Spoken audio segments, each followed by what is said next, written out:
everyone, I'm Captain Logan, and this time you made me watch The Social Network. This one was requested by Josh Hughes, and Josh, I want to thank you a lot for finally making me sit down and watch this movie, because I had heard great things over the years.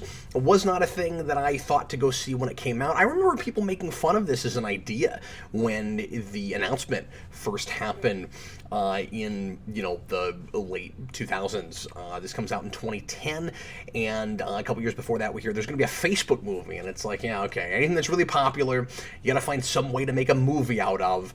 And I think that the news for that kind of started running, got viral, and I think people did not expect it to be the character study that it was, didn't expect it to be a serious drama. The Facebook movie sounds like a thing that's going to just be used to advertise Facebook, right? Figured it would be a thing, endorsed by that company, and it would be, like a board game movie or something, some cute thing about the website itself. And no, it turns out to be, of course, a scathing character piece. And I say scathing, I think it is really fair, as fair as it can be to everybody involved in this. I wouldn't call this a character assassination movie so much as a character study, and it's a, serious but also comedic in its way, funnier than I would have expected it to be, certainly, but in a, kind of, darkly serious way. Written by Aaron Sorkin, so it's a legal drama.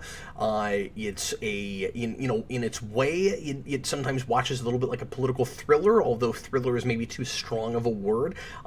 Certainly, this is based on real events. There's not a lot of actual physical violence. There's places where I expected it to go there when it didn't, but this is a very talky movie. It's a very conversational, conversation-driven movie, of course, and I could tell this was an Aaron Sorkin script 30 seconds in. I probably knew that at one time and forgotten about it, or maybe I just never looked into this enough and didn't know. But when I saw Aaron Sorkin's name as the writer and David Fincher's name as the director, I was like, yes, of course. You could have never put those names on the screen, and I would have figured that out eventually. Even Fincher, I think. I feel like I can see his style in this a little bit. This movie is absolutely wonderful. You don't need me to tell you that. I'm sure there's not a thing I'm going to say in this video that most of you that might have thought to click on this haven't heard before. But if you have not yet finally sat down and watched The Social Network, you owe it to yourself to do that. I think it's a really important movie. I think it's an oddly entertaining movie. It is like movie making 101 stuff. This is just how you do a biopic. I've been on a big biopic kick for the last several years. Folks have been recommending those to me more and more lately. I just did one a few weeks ago that also had Andrew Garfield in the starring role. Here he's a supporting character. He's, what's his name? Eduardo Saverin, the money guy behind Facebook, who gets shut out at the end, and it's that classic kind of Walter White-esque story of the guy who had a lot to do with getting the business off the ground, and then for various reasons he's shut out and tries to sue and get himself back in the business, but is not able to do that. And it's really tragic on his end. It's really tragic on a lot of people's end. It's tragic on Mark Zuckerberg's end, certainly. But yeah, I'll flip my sign right away. If you've not seen this, like I said, you really owe yourself to watch The Social Network. A part of me doesn't really want to talk too much about it, because I feel kind of weird coming into a movie that's heralded pretty broadly as a masterpiece and go, yeah, Captain Logan says you should watch this. Like, obviously I'm stupid late to the party on this. That's part of the point of requests, because I never want to tout myself up as a movie expert or even movie buff. Like, I like movies. I'm a story guy before I'm anything, though, and I've got blind spots like this. And so anyway, I am glad that I finally sat down and watched this. Like I said, this is kind of a textbook movie in how to write a screenplay like this. I've never seen anything from Aaron Sorkin that I wasn't really impressed with. I love the structure of this movie. One of the best ideas, I think, is the kind of framing device that he has, where he apparently did a lot of, I read up on this, he apparently did a lot of his own research, and he did some empirical research, he did some interviews with people involved, and he discovered that there was a kind of, I don't want to say backdoor because that makes it sound seedy, but there was a behind closed doors meeting for initial discovery of what would have been a trial, and it was settled out of court. So Zuckerberg was, interestingly, sued by more than one party, and everybody was in the same room together about these various cases that were all interrelated. So there were a couple of twin brothers who, I gotta look into this, because... yeah, I thought, so this is one of the most impressive technical things with this movie is Arnie Hammer is playing both of the twins, both of the Winklevosses. I thought that was one guy. I kept forgetting about it. It looks like it's played by twins, by two different people, and that's an impressive feat. You know, you don't expect to see a really seamless visual effect like that in a movie like this, because of course this is not an effects movie, but it's very seamless. This, you know, you think about the way you have to shoot the same guy playing multiple characters in a scene, and how difficult it is to set the camera up for a thing like that. I've seen behind the scenes things for Star Trek episodes and other things that deal with one character like Brent Spiner, who does this a lot, playing multiple roles in the same scene, where if there's any camera moves at all, you have to have like a timed camera move, and you know, very often there's computers involved in that, and it gets very technical, and anyway, I assume there was probably some stuff like that in this to make it as seamless as it was. I'd like to see some things in the behind the scenes thing, on the behind the scenes on this movie. If there's any featurettes or anything, I'm probably going to do a deep dive on this. I want to know everything I can know about this movie. I think it's absolutely brilliant. But anyway, I'm jumping around everywhere. So you've got these two twins, and then you have Zuckerberg's initially his best friend and his only friend, really. He had a girlfriend too, but she breaks up with him in the opening scene. That's really important for setting the tone of the whole movie and giving you a sense of his character and how he treats people. Zuckerberg, I mean.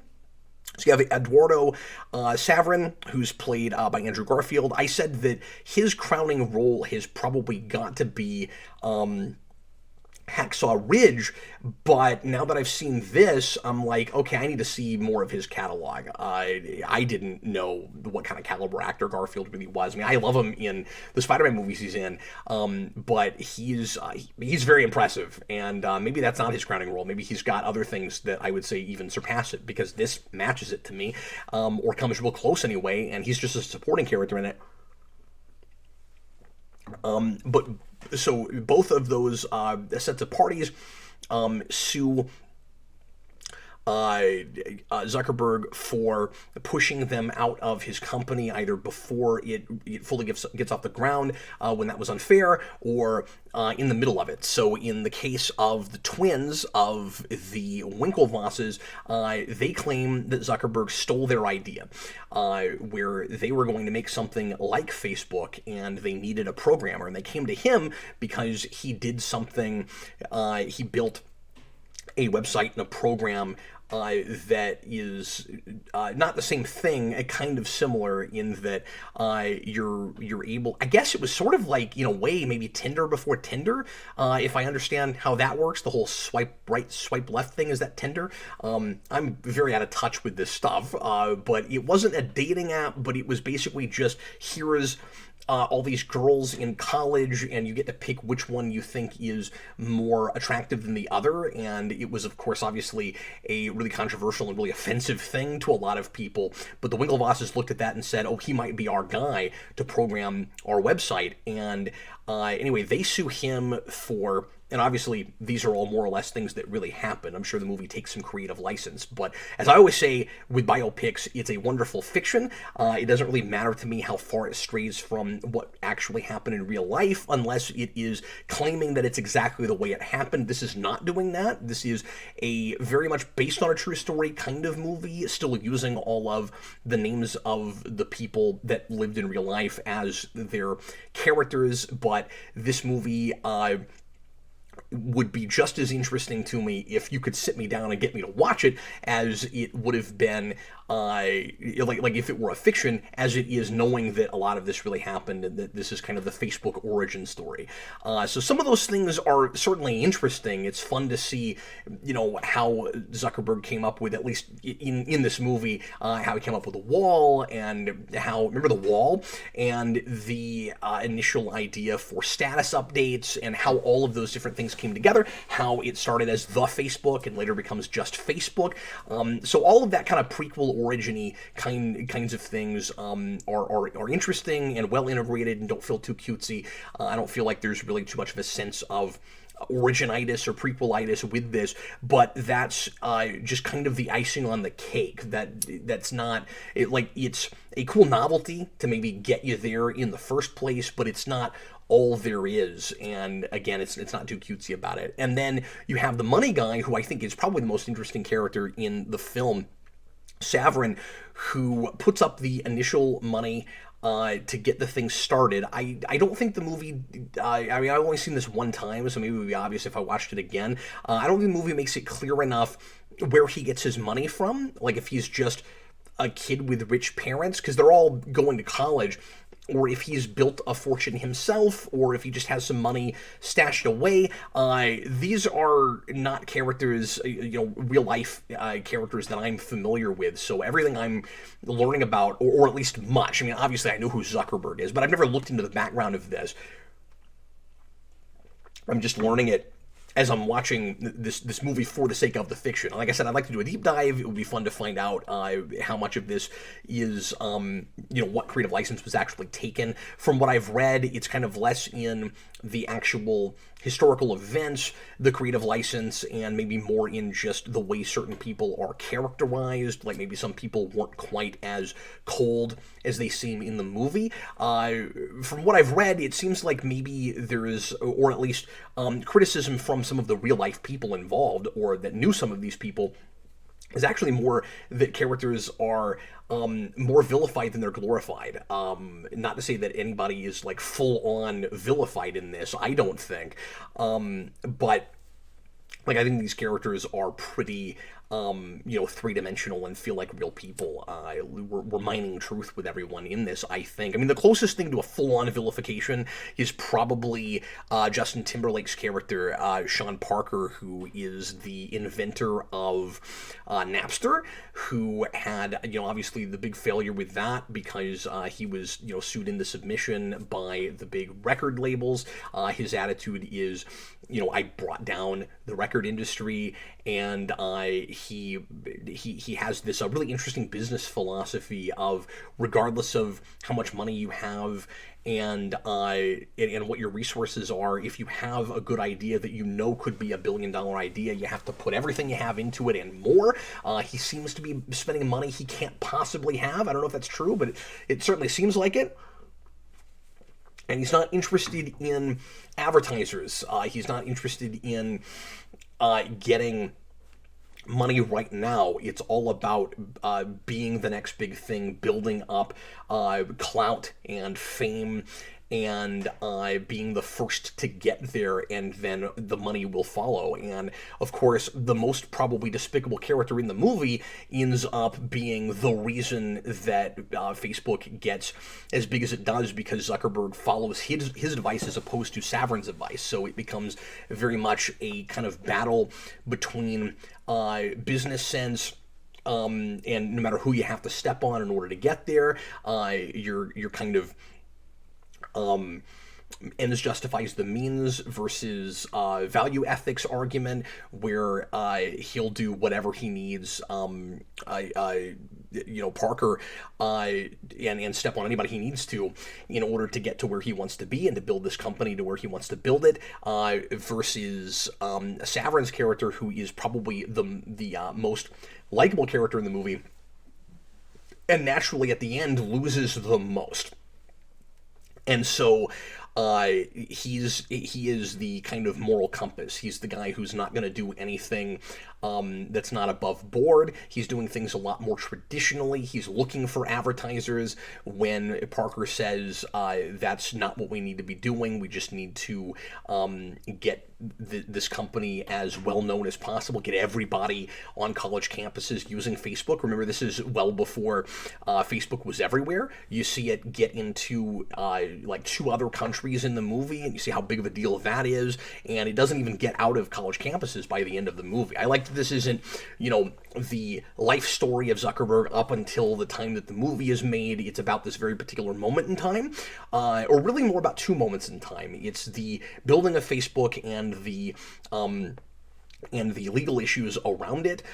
So it's a kind of like in a way it's sort of 2 movies at the same time. But obviously at the end there is a full-on character arc that goes through both stories, if we can look at it that way. Like I said, it's more of a story and a framing device that then eventually converges. So by the end, the main drama is after the lawsuit has been filed and or after rather the settlement is happening, and so one of them is a legal battle, like I said, a legal drama, and the other one is a tech drama. And it's like I said, it's a really tragic film. It's a really sad film. I'm very interested in all of the the business aspects of this. I'm interested in the in the moral questions, the ethical conundrums with this. Zuckerberg is such an interesting character study in this because he is clearly a human being who has feelings that tries to put them aside because he knows he can be something great, and it turns out he's right about that. And then of course, his massive success comes at what cost? And that cost, to be melodramatic about it, would be his soul, or his, ability to make friends, or his personal reputation versus his business reputation. He is, in a way, the ultimate master manipulator, which is why I can totally see the reason he was, Eisenberg was cast to play Lex Luthor in BVS, in Batman vs. Superman. I am really glad that I got to talk about this movie. This just kind of happened to line up this way. This was the next thing on the docket for the Patreon request, and it's right in the middle of my working on BVS.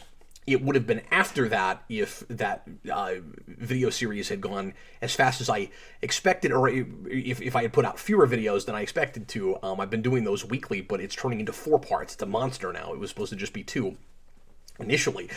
But anyway, so it's even sadder to me seeing what happened with BVS now that I've seen this movie, because I think Jesse Eisenberg should have been allowed to play something a lot closer to this character. It should have been written more like this. It made me wonder what an Aaron Sorkin, I keep wanting to say Arlene Sorkin, that's Harley Quinn, an Aaron Sorkin written superhero movie would look like. The legal drama or the political drama superhero film. I'd love to see him tackle something like that. I mean, like, if you had, forget the Dawn of Justice part, but if you had the Batman v Superman written by, this would never happen, but written by Aaron Sorkin, immediately I would go, oh, okay, so this is going to be a very talky movie. It's going to be basically a courtroom drama. It's going to be an ideological argument between these 2 guys, and it would probably be the most fascinating character study in deconstruction that you ever had for superheroes ever.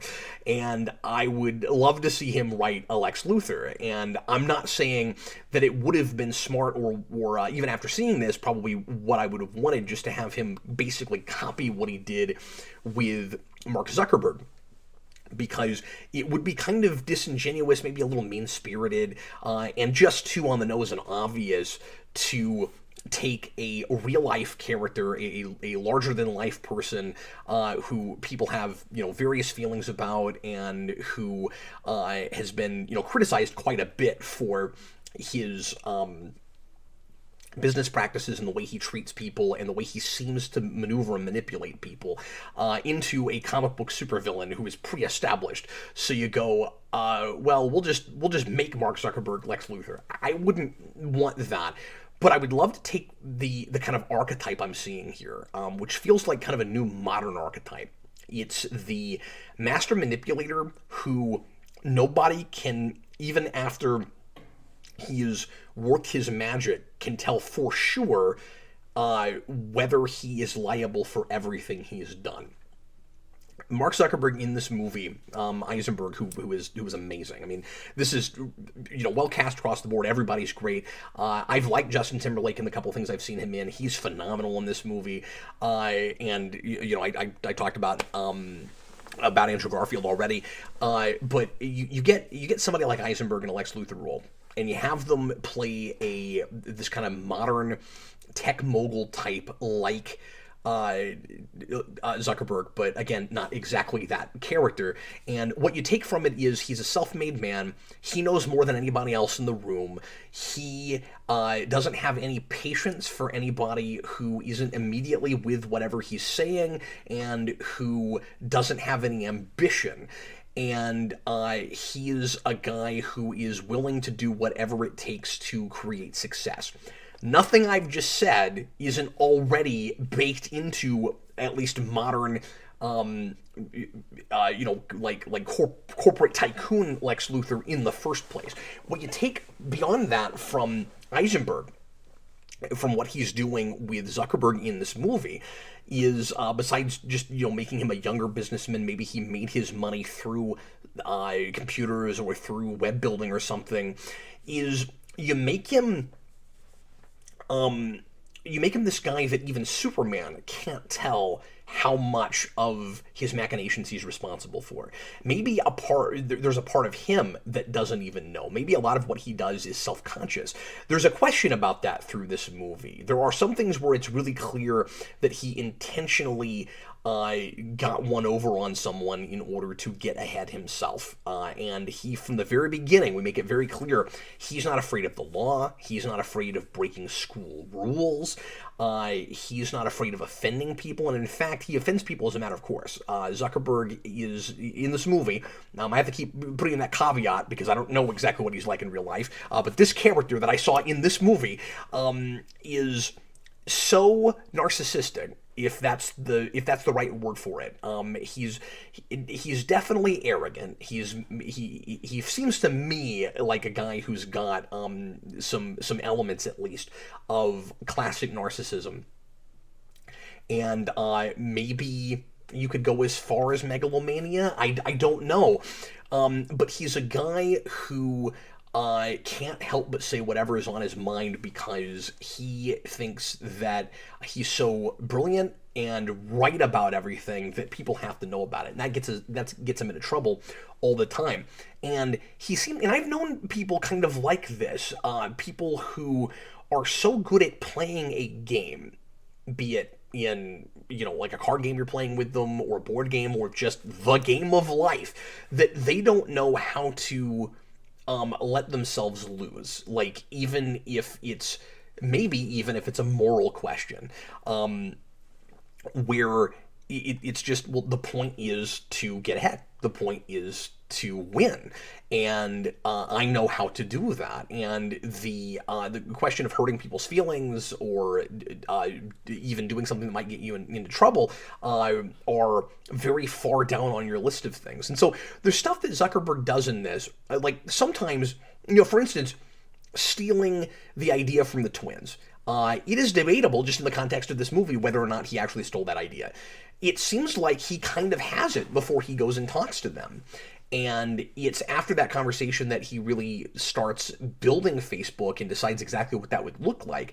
But there is, at least, I've seen this movie one time, but at least based on what I was looking at, it seems like he might have kind of come to this himself. But he's stringing them along, and he seems to be basically making sure that, like, if I'm remembering this right, I don't think he steals any information from them. I don't think they've like put together a list of students and then he takes that and runs with it, and that's what he needs from them. Maybe that happens. I don't remember. I'm pretty sure it's not that.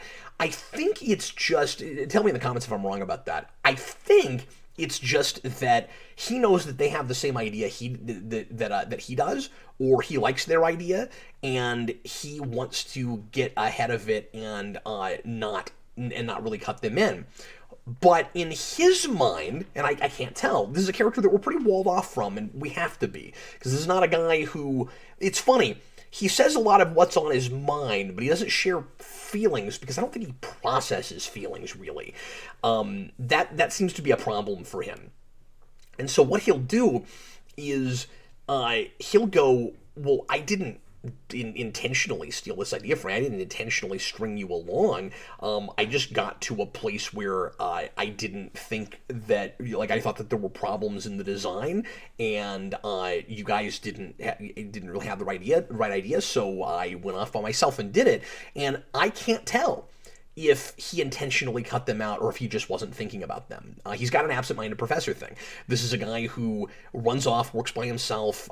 We have kind of a almost Matrix metaphor in this, where if you have somebody that is working on Facebook and they're like plugged in, they won't talk to you, and you'll have characters that will be like, oh, he's plugged in right now. And so, like, there's nothing you can do to talk to them. Well, Zuckerberg's plugged in a lot. Toward the end of the film, there's a part where they're supposed to be having a 1 million user party, and Zuckerberg doesn't go to it. That's how plugged in he is. He's always working. He never stops. He's got that Tony Stark thing. And it does get into trouble in places. But there are, quite a bit, there are a lot of places where I find myself going, I don't know if the mistakes he's making, if the ways he's hurting people are subconscious, or if he's just really good at creating this ambiguity where it's impossible to tell if he's actually at fault, or like it's a loophole or a technicality.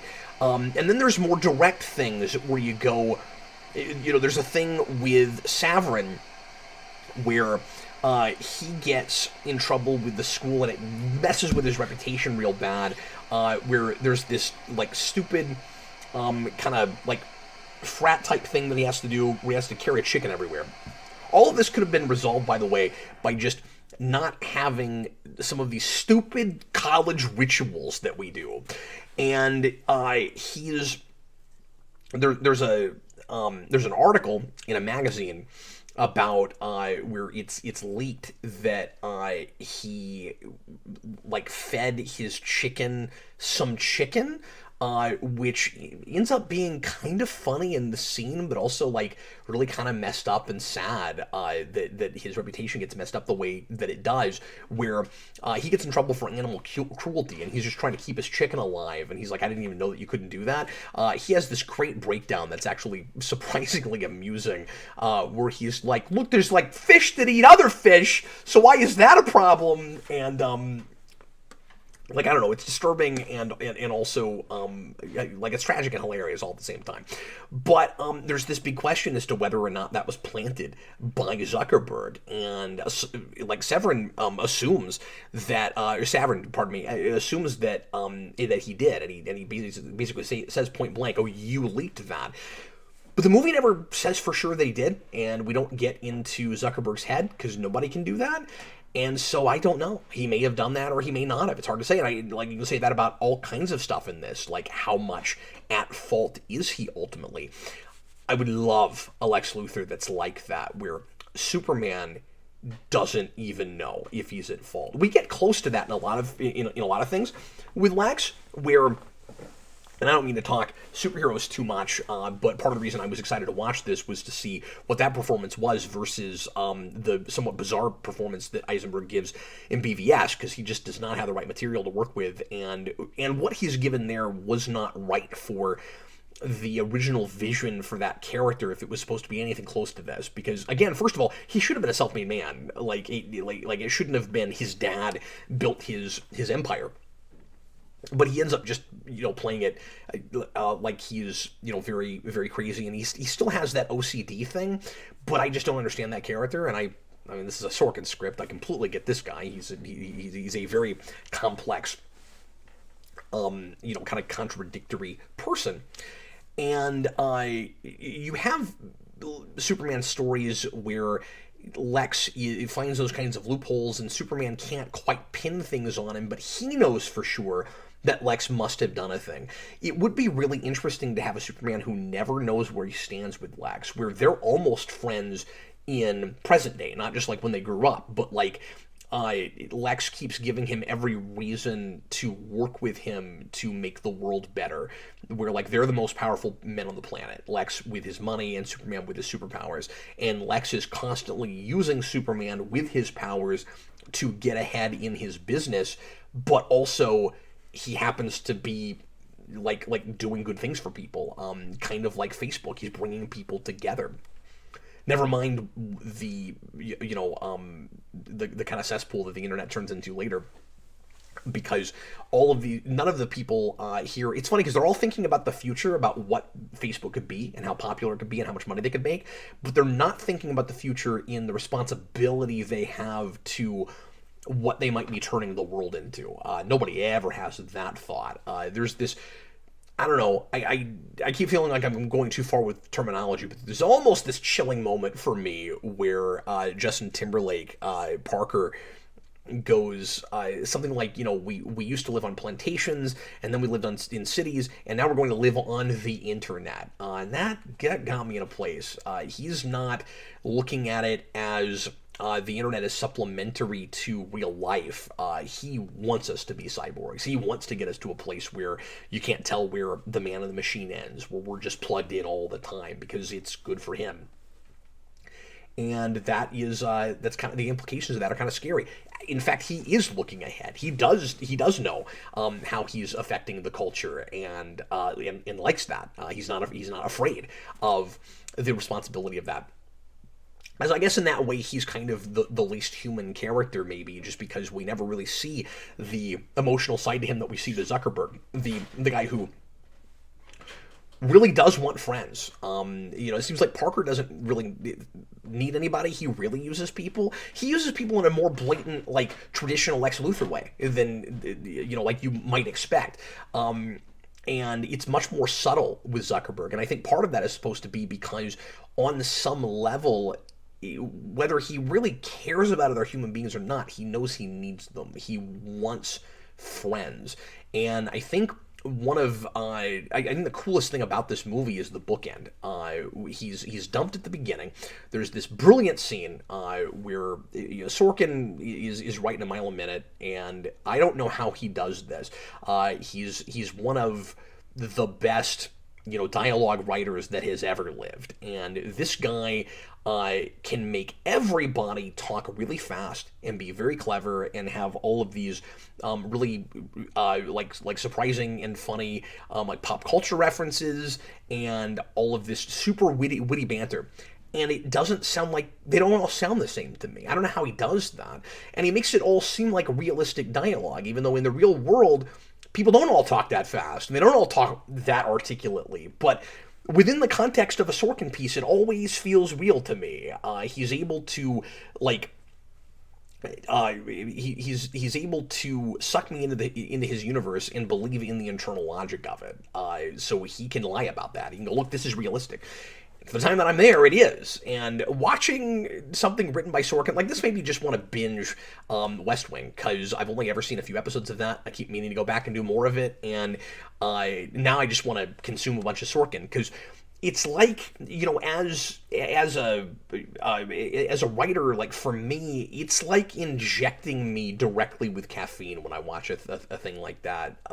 Like I just suddenly I get all this energy, and I find myself talking a lot faster than I usually do, and it's like, yeah, it's like caffeine. It's like I drank 5 Mountain Dews when I finish watching a Sorkin thing.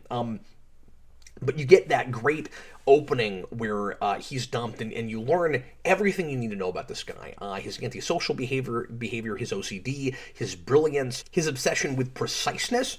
Always say exactly what you mean. And he's described very early as an a-hole, and by the girlfriend that dumps him, and he doesn't believe her that she's dumping him. And it's really impressive how she's going with him in that dialogue.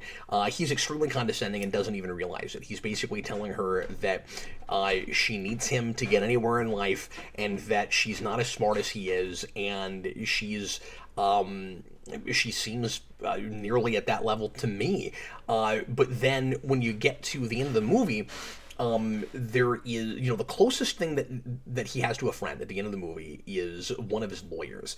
And isn't that sometimes the way with, rich guys who everybody abandons? You get to the end, and the settlement has happened.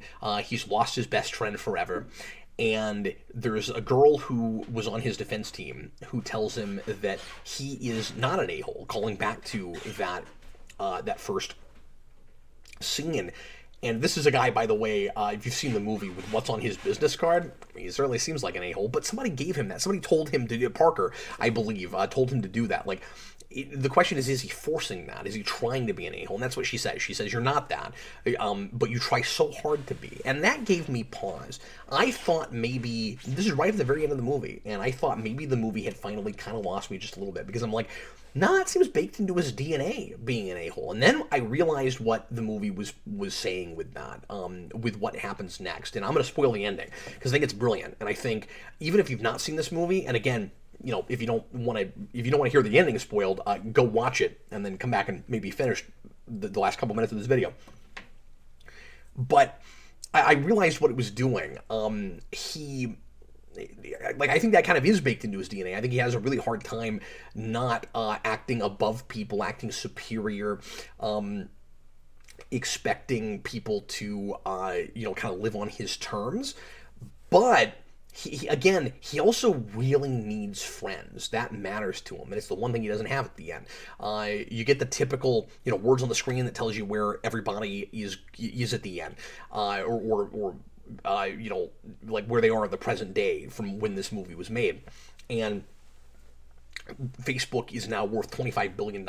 It was surreal watching this now, because this movie was made 11 years ago, and I don't know where all that time went. I don't know how it's been that long, but it's been over a decade.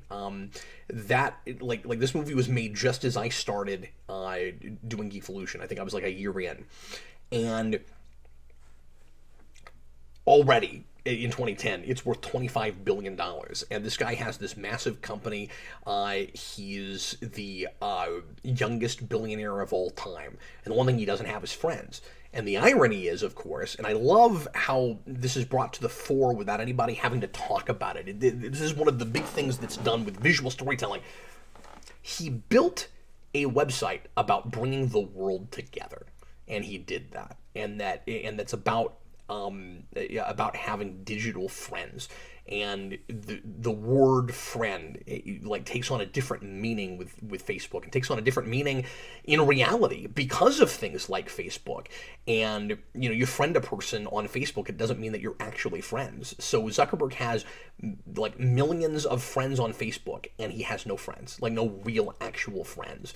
And when she says you're not an a-hole, you're trying too hard, I'm like, I think there is actually some truth to that, in that he did what he needed to do in order to be successful. And there are places where he has, this is one of those, it's one of those movies with a protagonist who kind of refuses to change quite a bit. He's got all these opportunities to treat people better. And I think he actually learns from that first scene, and he chooses to keep being that guy. That's my read on it.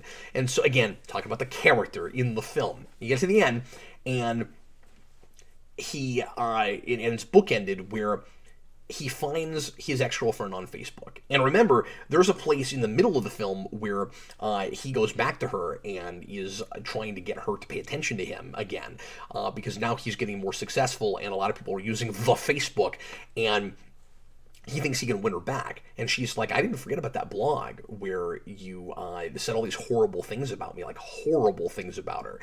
And he's just not understanding how people go together. And then he tries to friend her. And the movie ends with him constantly refreshing the page to see if she's friended him back.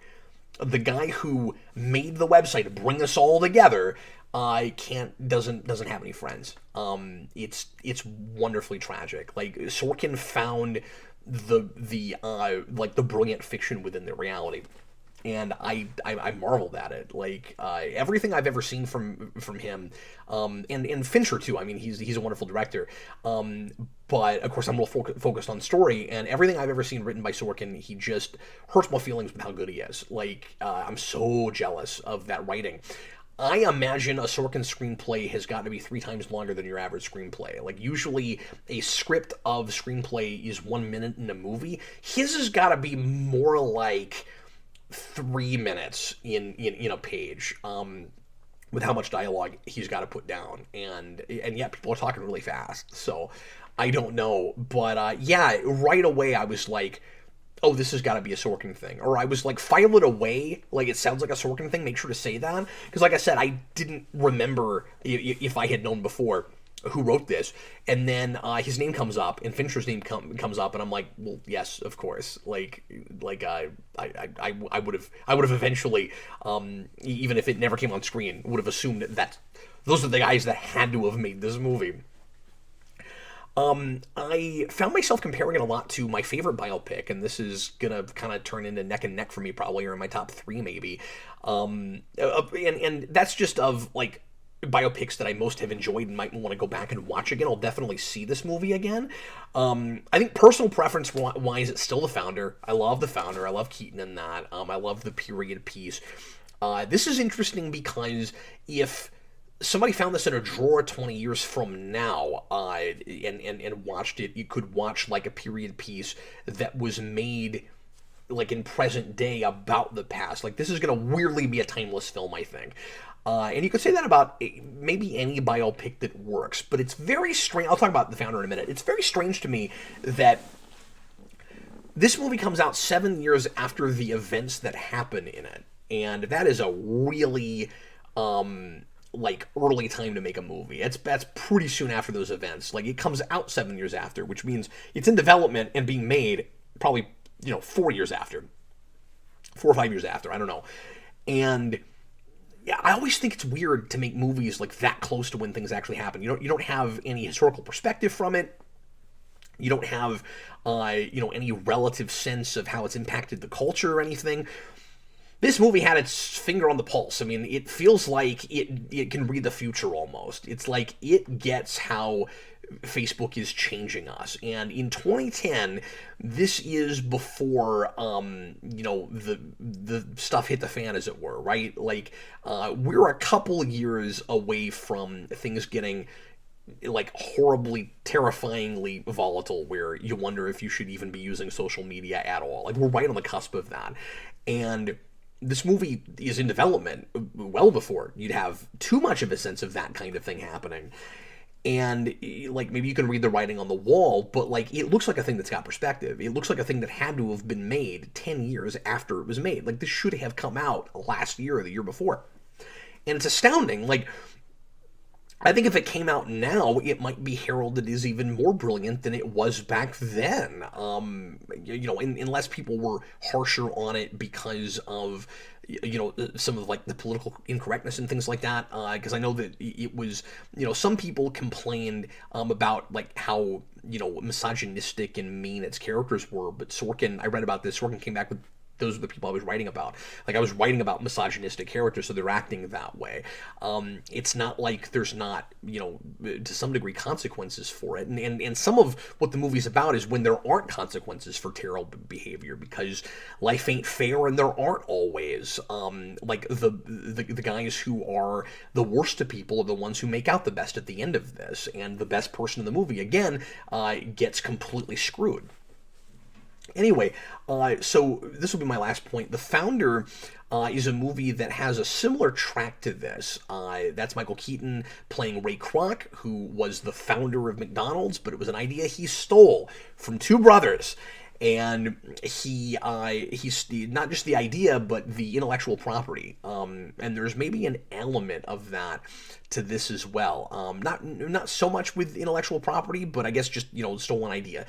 And he doesn't care who he has to step on in order to get to where he's going, and he screws some people's legacies and their livelihoods in order to get there. And he makes McDonald's the biggest fast food chain and the biggest restaurant on the planet.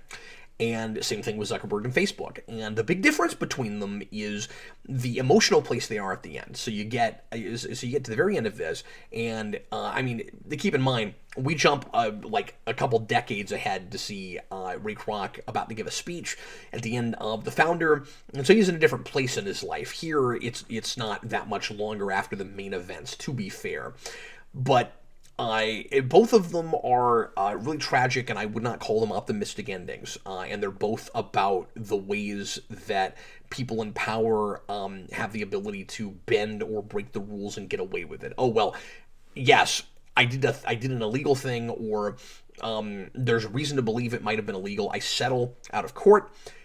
I have as much money as I have. Like, somebody calls it, for Zuckerberg, like a speeding ticket. The 65 million he has to pay out at the end, or whatever it is.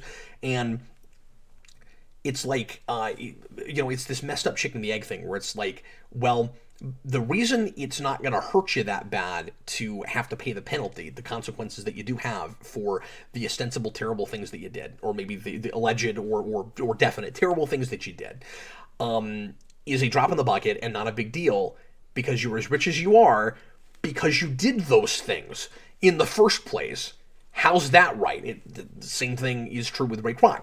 But the emotional place that they're each at the end is very interesting, because, and like I said, it's essentially the same arc, except for the very end. So Zuckerberg, so we'll start with Kroc. Kroc basically, it looks like he might as well give the speech that, for those of you that will get this reference, that Captain Sisko gives at the end of one of the best Deep Space Nine episodes, in the Pale Moonlight, where he's had to go in justifies the means, and he's had to take some actions that have led to, in a war situation, that have led people to getting killed, and that have been very underhanded, and he's basically had to be Lex Luthor this episode, and he's not happy about it. And when he gets to the end, because it looks like it's going to turn the tide of the Dominion War in his favor, he says, I can live with it. And that's just where Kroc is, where he's done, he's really hurt the livelihoods of these brothers and their legacy,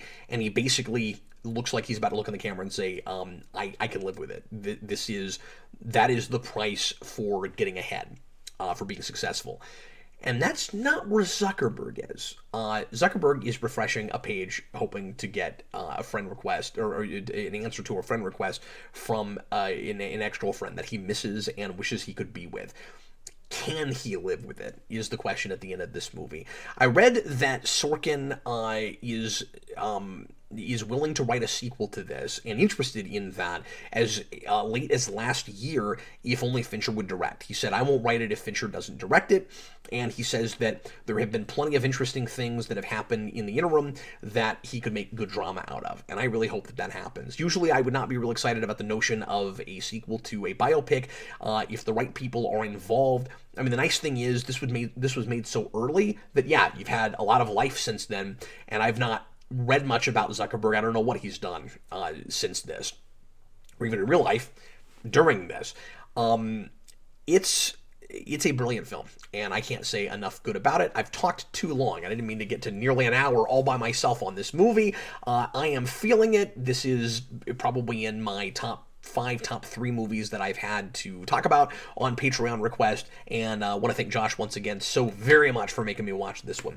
If you would ever like to make me watch something or read something for the Comic Vault, you can become a $15 tier patron, and you can donate there one time in order to get a request. Just let me know what you want me to talk about. I'll put it on the queue. We have a lot of people waiting right now. I do these once a week, and we have, at the moment of this recording, some 16, 17 people at that tier. So you can get in the rotation and have one every few months if you want to. That's how long it's going to take right now, because there's a lot of people ahead of you. Or you can just get your name in there, let it roll over for just 1 month, and then you can drop out and you'll still get your request. So that's how we do that. Let me know if you have any questions, and let me know what you would like me to request if you decide to do a request. And in the meantime, I was Captain Logan. This was a lot of fun to watch and get to talk about. I will see you again next time. Bye, folks.